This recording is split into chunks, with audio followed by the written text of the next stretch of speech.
Bryce Young, Anthony Richardson, Will Levis. Which second-year quarterback will take the leap? We'll tell you our picks on today's edition of Locked On NFL.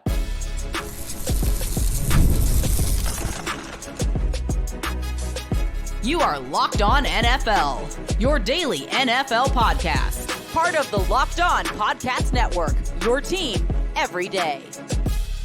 Welcome in to a Thursday edition of the Locked On NFL podcast. I am one of your hosts, Tyler Rowland, local expert for the Locked On Titans podcast, here with my co-host, Alex Clancy, local expert from the Locked On Cardinals podcast. We got a lot to discuss on today's show. We're going to be talking second-year quarterbacks taking a leap, rookie quarterback expectations, and can any of these third-year quarterbacks save their career? Before we get into it, do want to let you guys know that today's episode is brought to you by Game Time.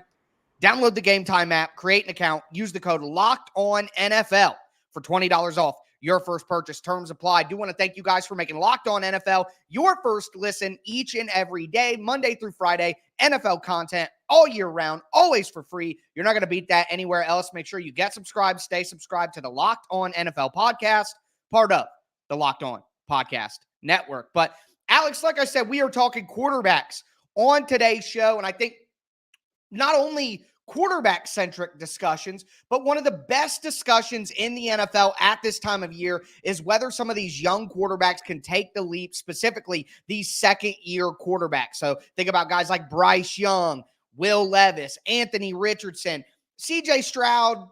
I think we could take a moment and just say CJ Stroud doesn't need to take the leap here. He took the leap last year as a rookie. He established himself as not only the best rookie quarterback from last year, but one of the best quarterbacks in the NFL, probably. You think that's safe to say?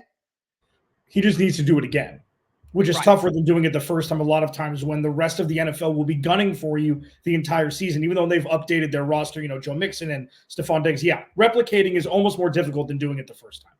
No, I agree. And we do a lot of cross-sport comparisons when we talk on this show. I'm going to do a cross-media comparison. It's like in hip-hop with your first album.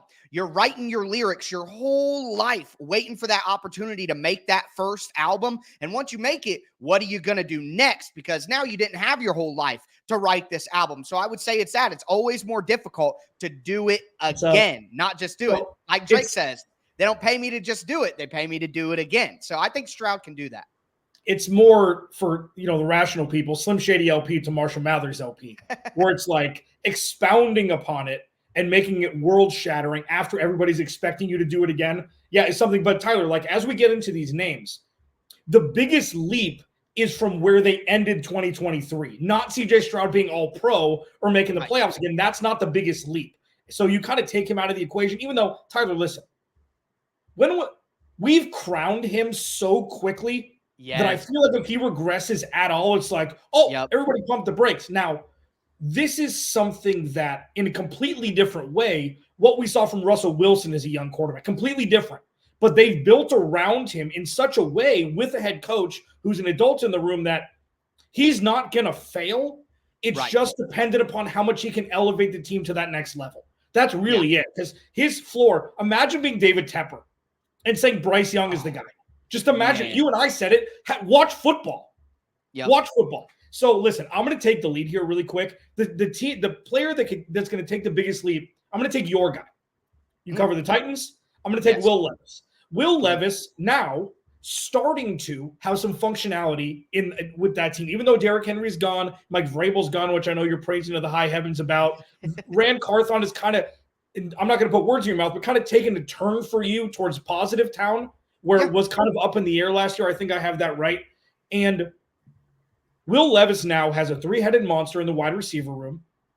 He has Tony Pollard, who is a great pass-catching back out of the backfield, where they don't necessarily need to run the ball 30 times a game, and he could play football. And I feel like that leap from 0 to 1 for him is going to be the biggest, because we saw some oh-my-God moments last year, what I call them on Locked On Cardinals, some. And all that needs is coaching and more talent to breed more. So I think he's going to make that big leap out of all the second-year QBs. And obviously he's got that. Brian Callahan is a quarterback whisperer as the head coach. You had Calvin Ridley. You had, Tony Pollard in the backfield. The additions that they made on the offensive line is definitely a good chance that Will Levis takes a big leap. To me, it's all about Will Levis making the smart decisions. It's his decision-making. We saw the talent. We saw the big arm. He's got mobility. I mean, he's not Anthony Richardson, who I'm getting ready to talk about, but he's got mobility. He can move around. I keep saying it. Will Levis reminds me of Carson Wentz. In a way, at his best, I think he has the talent to be an MVP level player, but can he just rein it in and not be too aggressive and take what's there? And that'll be coaching the decision-making. I think it's the big thing with Levis, but you're 100% right with the additions around him and the changes made around him. He has the ability to take a big step, but we got to talk about Anthony Richardson too, because I think right now, if you asked the general media opinion around the NFL, it would be Anthony Richardson who is going to be the guy to take the biggest leap. And honestly, for me, it's a product of him getting hurt last year more than him taking some big talented leap. It would be a leap for Anthony Richardson if he played the same way he played through 4 games last year, and he just did it for the whole season. He's a guy who had limited experience in college with 1 year starting.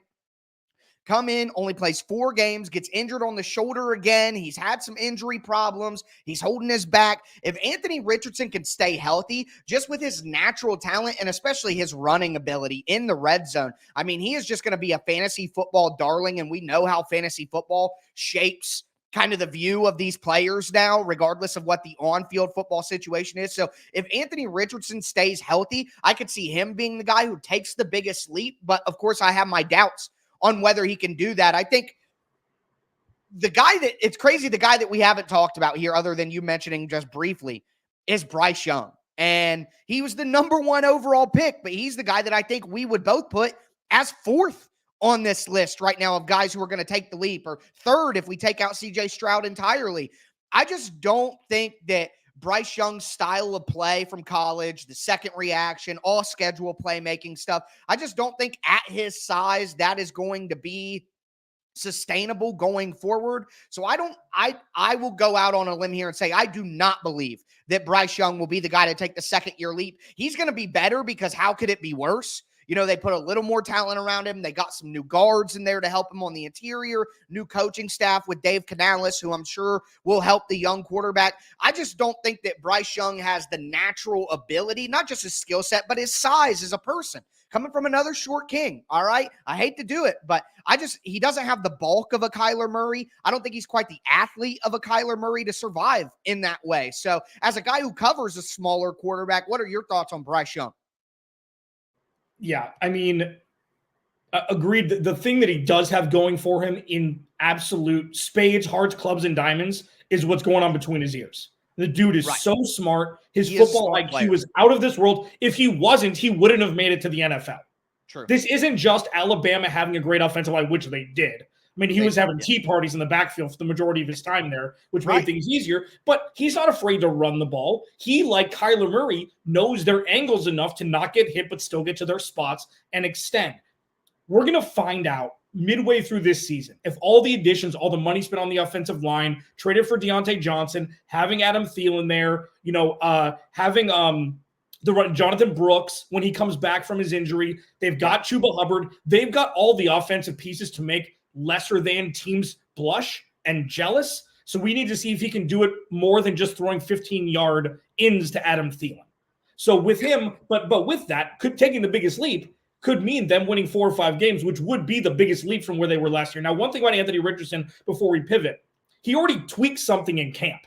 Yep. Like this isn't that clause of if he doesn't get hurt, I stop listening after that. Until he proves after playing 1 year in college, after getting hurt 5 times in 4 games, I think what's going to happen is they're going to run the ball a lot more without him. You and I talked about this. I don't know if it was when we were recording or after, but Jonathan Taylor's going to be touching the ball 25. It's going to be a Nick Chubb offense. This is not going to be a Anthony Richardson, Cam Newton. Cam Newton was an Adonis. Cam Newton was 6'7", 250. That's how unusual that was. He made through a car crash where he should have died, and he came back and played another 5 years in the NFL. This is not that. If Anthony Richardson can learn how to throw the ball like a professional NFL quarterback, he'll have a long longevity in his career. I don't think that him running the ball inside the 5-yard line is the way you're going to score touchdowns and get him hurt is a recipe for success. Shane Steichen knows that now, so we'll see. But that's where I'm kind of hesitant and more geared towards Will Levis, who could take that leap because he's more of a traditional quarterback. Yeah, that's completely fair. And you wonder if Anthony Richardson isn't that sort of weapon because they're trying to protect him already in his second year. Is he as effective as he needs to be? Can he young. Make it up? And he's young. These guys are young, man. And Shane Steichen's a great coach. He's a great leader. They got great offensive skill position players. Their defense is pretty good. The division isn't fantastic yet. So he's in a pretty good spot, even though he may need another year to develop in the NFL. Just got to stay healthy. But with that being said, let's talk about some of these rookie quarterbacks, what their expectations should be, and whether they'll meet those expectations. And also, can any of the third-year quarterbacks in the NFL get out of the graveyard? We'll discuss that. Before we do,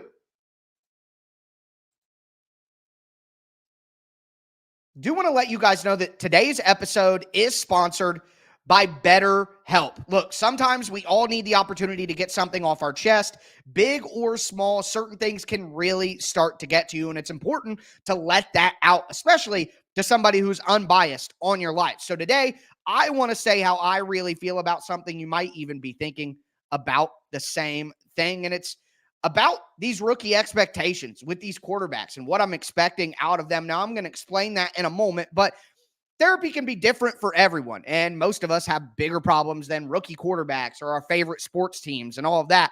But it's still important to get things off your chest every once in a while. If you're thinking about starting therapy, you got to give BetterHelp a try. It's entirely online. It's designed to be flexible, suited to your schedule. Make sure that you visit BetterHelp.com/lockedon to get 10% off your first month. Once again, that's BetterHelp, HELP.com/lockedon. All right, Alex, let's continue this Thursday edition of the Locked On NFL podcast. Talked about the second-year quarterbacks who could take a leap and who we're banking on there. Now we need to talk about some of these rookie quarterbacks and what the expectation for them should be. Before we do, thanks again for making Locked On NFL your first listen each and every day, Monday through Friday, NFL content all year round, always for free. Make sure you get subscribed, stay subscribed to Locked On NFL, part of the Locked On Podcast Network. It's your team every day. But I'm going to start with Caleb Williams. I mean, that's only the fair place to start. The expectation for me for Caleb Williams is to come out right away and be a solid quarterback, middle of the NFL. Don't be the reason that your team is losing games every week. Don't make a bunch of critical mistakes. Caleb Williams was billed as the best quarterback prospect since Trevor Lawrence. We saw some people even say he was the best quarterback prospect since Andrew Luck. Some people were saying things like that. Okay, if that's the case, then I don't think, I'm not even expecting him to have a CJ Stroud rookie year. He just needs to be a middle-of-the-pack guy who doesn't hurt his team all the time. And I think the Bears, with the improvements they made, people are saying that the Bears have the best situation for a rookie quarterback to be put into maybe ever. That's what people are talking about right now with Caleb Williams in the Bears situation. So if that's the case, then I expect the Bears to win 8 games, be fighting for the playoffs, and for Caleb Williams to be somebody who helps them win, not somebody who hurts them week to week. So that's my expectation for Caleb Williams, and I think anything less than that would be a disappointment. Yeah, listen, expectations for a rookie are sometimes a thief of joy when you just want to watch a young kid just come in and play ball. And I think you're right. I think you said it right. As long as he's not the guy that loses them games more than he is that wins them games, it's a win for a rookie year. Now, you're right. I mean, the situation is immaculate. And, yeah, they should have had the number 1 pick. They should have had the 9th overall pick, which they did. David Tepper just gifted them the best quarterback we see prospect since Andrew Luck. Trevor Lawrence, sorry, Tony Wiggins, I don't see it. I haven't seen it. I don't see it. And it's a long time good. Since he won a He's not elite, man. Yeah, so Andrew Luck came out. But the thing is, Tyler, the way Caleb Williams played in college that got him in trouble was the same way that made him incredible, was just throwing ill-advised passes. If it was against bad teams, they would be completed. If it was against good defenses, they wouldn't. They would get intercepted. So if he's turned the ball over 10 times in the first 4 weeks, what I hope that doesn't happen is I hope that they can just tweak him and not completely restrain him. from being that guy, because he's going to live in the gray, just like Patrick Mahomes does, just like Kyler Murray does, just like a whole bunch of things, and just like everybody does. You know what I mean? So that's what I don't expect them to win the division year one just because they've got great weapons and you've got a rookie quarterback who could be. Now, if they do, sweet. Would you be surprised? Not really, because the dictionary definition of Caleb Williams is going to be the next great quarterback. But just chill, enjoy the rookie, and watch them play ball. I mean, the NFC North is going to be the new NFC East. Hopefully, it's going to be so fun this year. Yeah, I think asking them to win the division would be too much with the Lions and the Packers ascending and all that, but they should definitely be competing for a playoff spot based on the conversation around Williams and the Bears supporting cast. Moving along, Jayden Daniels. I think Jayden Daniels is in a very tough situation. I don't believe in Washington's roster. I think my expectations are very low for Jayden Daniels. I think he's a guy who I just hope he doesn't get battered too much in Washington. So it's hard for me to have anywhere close to the expectations on Jayden Daniels. What I do want to see is some playmaking. He's a guy who used his legs in college. He's a good athlete. I want to see him in bad situations make some incredible plays. I want to see some flashes. You know what I mean? I want to see him move around. We know that he doesn't have an elite group of wide receivers. He's got good wide receivers, but not elite. I don't think that Washington's going to be very good. I don't like the coaching staff there in Washington either. I think he's kind of in a bad spot out of all of these rookies. So I just want to see some flashes from Jayden Daniels, and hopefully he can stay healthy. Yeah, I mean, Cliff Kingsbury's 0 for 1 with elevating a mobile quarterback for 4 years. So I don't consistently. Yeah. I mean, we'll see. Jay Daniels is tall. What is he, 6'3" or 6'4"? The people don't really know. Like he's a big dude. He'll put on muscle. He'll put on weight. He'll get rid of his college body. He's older. You know, he's not 21. Yeah, he is an older prospect. So I mean, he's played in every known offense known to man in college, from ASU all the way to LSU. So he's had some experience. But yeah, he's going to be the back of the pack for me in 2024. Yeah. It's hard to expect too much from him, and it's maybe not necessarily all of his fault on that. Drake May, I'll let you take the reins there. What are you expecting from Drake May? I mean, nothing. Gerard Mayo I don't even think he's going to start. And said he's got a lot of things to work on right away during voluntary minicamp, which isn't ideal. Like in camp, all you want to avoid is hearing bad things. Everything's going to be positive. If you hear glaring bad things like, oh no, what have we done? That's not sound the alarm. You know, so they've got their position players. Ramondre Stevenson is still a top 15 back. You know, they're going to run the ball. I'm assuming it's still Patriot, but they did open up the floodgates with wide receiver talent as well. So we'll see what this offense looks like. Like, legitimately, we kind of know what it's going to be. It's going to be more evolved than what we've seen, but we still don't know what Drake May is going to be. And I feel like this is the biggest question mark of all of them. Expectations be better than their putrid quarterback play last year. So I don't think it's that much. Plus, the Patriots don't just move off quarterbacks unless your name is Mac Jones. Like, he's going to be there for the long haul. So it's not just if they go 3-14 this year, it's not like, oh no, he's not ready. It's just, it's all part of the process. I don't even think he should play. We talked about this in the pre-draft process on this show, me and you. Like, Drake May has incredible talent. He needs to clean up a lot. He is a younger prospect, so he's got a lot of growing up to do compared to some of these older prospects like Penix and like Jayden Daniels. So to me, I wouldn't even start Drake May out of the gate.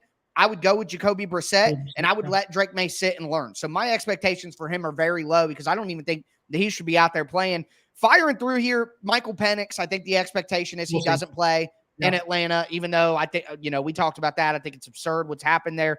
Bo Nix, I'll just ask you this quick question so we can move to JJ McCarthy. Yeah. Should he start over Jared Stidham or not? 100%. When you say, just really quick, and we can expound upon this. We've got all summer. True. I could make an argument that Bo Nix is in the best young quarterback situation. Not with talent, not with anything. Say what you want about Sean Payton. Sean Payton can develop young quarterbacks. He can develop quarterbacks. Drew Brees was a few years into his career before he went to New Orleans. But Bo Nix has the ability to run the ball. He's a 70-30 guy, but he's very effective with the 30 running the ball. He's got a nose for the end zone. He scored a whole bunch at Oregon. And he's got his number one wide receiver, even though he dipped 60 picks below what people thought he would in Troy Franklin. And they're going to run the ball. So, it's a good situation. They've got a pretty good defense. even though they play against, the NFC West teams. I think he's in an okay situation, could potentially be very above average at the end of 2024. But yeah, JJ McCarthy. Yeah, like they've locked up Justin Jefferson. So you think for the next 2 seasons, he'll be a Viking no matter what. If things go haywire, he'll be like, get me out of here. The only thing that's guaranteed about Justin Jefferson is that he's making that money. Who's paying him, we have no idea towards the end of it. Plus, TJ Hawkinson, like, we'll see what that offense looks like. If it's going to be a boring run-the-ball offense, he'll be fine. That's what he ran in college. Yep. I don't expect mind-blowing things from J.J. McCarthy. I think that with the talent they have in Minnesota, with the coaching they have in Minnesota, it's almost like a young Brock Purdy situation in San Francisco. You have Addison, you have J.J., you have Hawkinson. They have good tackles. They have good offensive coaching. Like, just don't ruin it.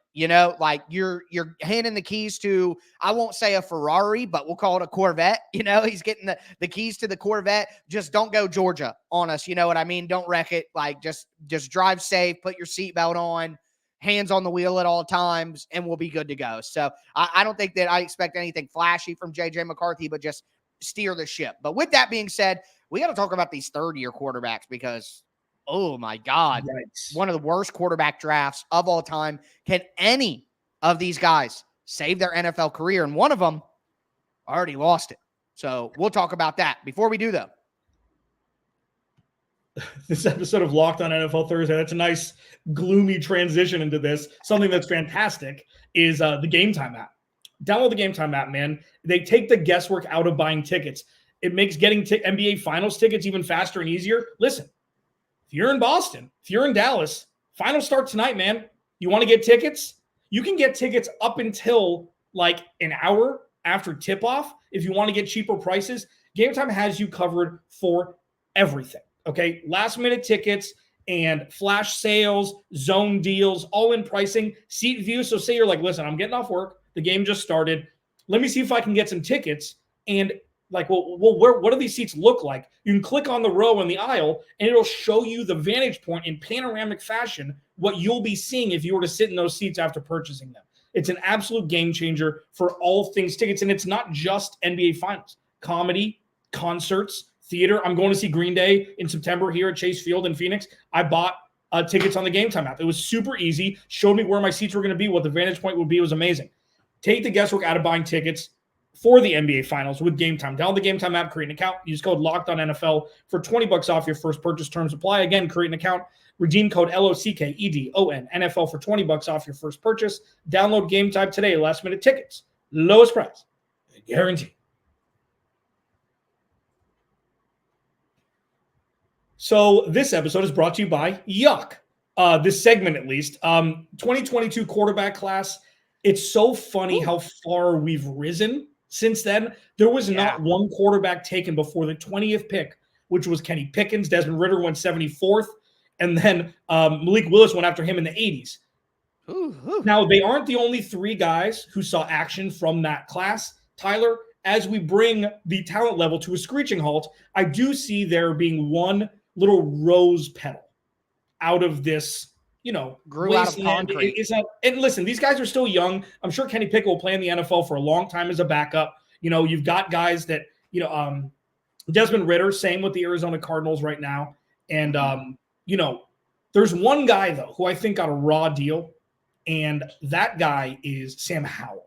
And I think Sam Howell, especially, hopefully you could hear me there with Sam Howell, him going to Seattle, okay, that was a calculated move by a new regime.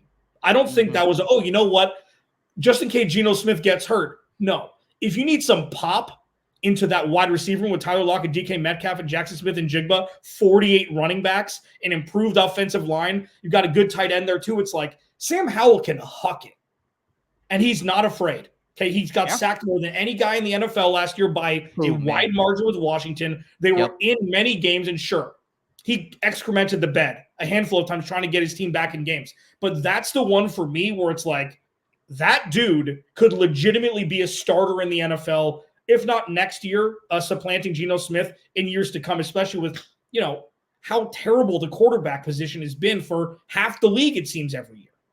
Yeah, no, I'm 100% in agreement with you. Like you said, you went down the list. You go down the list. Kenny Pickett, I think he can be a good backup. I'm with you there. I think he can have an NFL career. He can last. He was totally misdrafted, totally miscast as a starter. Never believed in Kenny Pickett personally. So I'm not shocked by all this, but I think he could be a solid backup as a smart guy, knows what to do with the offense, doesn't take a lot of risk. Malik Willis for the Titans, which I cover every day. Yeah. He's already hung on by a thread for longer than I expected. So he's just not an NFL quarterback. Matt Corral already in the UFL. I mean, it did not go well for him. Brock Purdy is obviously the guy at the end of the group who is great, but it doesn't feel right to include him in this. Right. He's clearly going to be fine. He doesn't need to save his career. He's going to get a big-time payday. Desmond Ridder, I think he could be like Kenny Pickett, maybe be a good backup for a while, but you're right. I agree with you 100% on Sam Howell, and the situation for Sam Howell is the best, too, in Seattle. Look, Geno Smith is a good player, but Geno Smith is 35 years old. You know, like he's not going to be the Seahawks quarterback for the next 2 or 3 years. I could see them moving off Geno Smith after this season. And Sam Howell, a guy who does have a very live arm. I remember people really talking up Sam Howell early in the season. They were 2-2 or something early on, and he was throwing howitzers all over the place, man. Like he's got the talent to do it. And now without the expectation and without the poor supporting cast that he had in Washington, I'm with you. I think out of all of these guys, excluding Brock Purdy, of course, this is like the opening discussion on second-year quarterbacks. We're excluding C.J. Stroud. Clearly, he's at a different level than the other guys. But excluding Brock Purdy here, you look at the list, I think Sam Howell could actually develop into a starting-level quarterback. Maybe not, one of the top 15 quarterbacks in the league, but I think he could be, 16 to 25, somewhere in there. And I absolutely do not believe that about any of the other guys, excluding Brock Purdy. So Sam Howell, I agree with you, is like it reminds me of the opposite of the dragon meme, where the 3 dragon heads and one's an idiot and the other 2 are good. It's like the opposite of that. They're all idiots, and there's just one guy who's like kind of got a handle on it, okay? And it's Sam Howell. So I'm with you there on that. Is there any other thoughts that you have on this third-year QB class other than grabbing a puke bucket? No, I mean, with Sam Howell, it's just interesting. I kind of just thought of this, like, imagine Brock Purdy going from Washington to San Francisco. I kind of could see that. Right. And Seattle's like a poor man's not the right word. It's a not as good version of the Kyle Shanahan 49ers. They've got a system. They've always had a system. I know the system's going to be different now because they run the ball, Pete Carroll's they moved play on. action. It doesn't matter. It's just like the Raiders always being number 1 in penalties. They're always number 1 in penalties. It doesn't matter who the coach is, doesn't matter who the players are. Last 30 years, they've always been top 5 in penalties. It's a systemic thing. Right. It's the same thing with Seattle. They're a less good version of the 49ers. Okay, so you bring Sam Howell in, it's controlled. You trim the fat. You run 7 plays, and you let him huck it down the sideline like DK Metcalf is going to want 2 or 3 times a game that Geno Smith doesn't always have the capability to do. Tyler Lockett could be unleashed. Jackson Smith and Jigba could be unleashed. And they're only, like, Tyler Lockett's a little bit older. DK's in his prime, and Jackson Smith and Jigba just started. And you've got the 2 running backs, Charbonnet and Kenneth Walker. I would not be surprised if Seattle starts, 2 and 3. I'm not that. If they do start that way, that they would try it out. Geno Smith wasn't supposed to happen. This was the biggest. That's the reason I believe. That's the reason I believe that they can make Sam Howell into something, because they made Russell Wilson, who's a very good quarterback, into an elite quarterback for a few years. They took Geno Smith, whose career was totally off the rails. He was an afterthought at multiple places, and they turned him back into a starting quarterback. So I think for those reasons, we've seen it before, they can take Sam Howell from a casted-off rookie guy into a solid-level starting quarterback in the NFL. Yeah. No, I agree. Absolutely. I agree. All right. Well, with that being said, that is going to do it for a Thursday edition of the Locked On NFL podcast. I am one of your hosts, Tyler Rowland, here with my co-host, Alex Clancy. And as I tell you guys every single week, start your weekend early and stay safe out there.